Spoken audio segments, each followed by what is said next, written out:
Hi, I'm Davidsson. I'm director for the Australian Centre for Entrepreneurship Research at QUT, the leading centre for entrepreneurship research in Australia.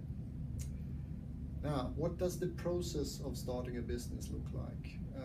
Should you carefully think through and plan every step at your desk first and then rule out this perfect plan, or should you just do it and adapt and modify as you go?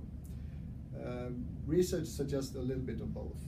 We can't go past the strong psychological research that goal setting is important for motivation and behavior. So some clarity about goals that can make you sustain an effort is important.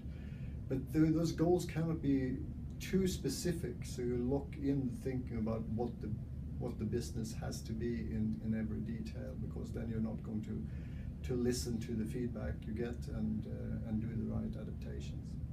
So research suggests that the most successful journey is not like this overly rational desk assignment and rollout. Neither is it an eternal playing around and being completely spineless. You need to start to subject your ideas to the tough test of the market, the investor market, the product or service market you're addressing at as early in stage as possible. But and you need to let that make you continue to play with the exact design of the business, the product, the business model, and so forth. And at some point, you need to say that this is good enough. This is what the business is going to be.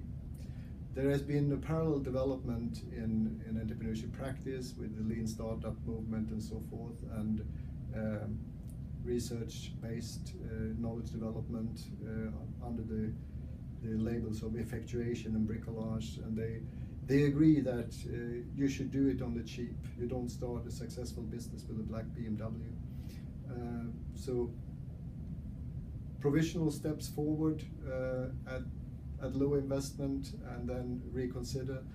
On the practitioner side, in some areas, there is almost a religious belief in pivoting. Well, if you actually got the idea right from the beginning, then you don't need to have a radical reorientation, but more likely you will have to reorientate.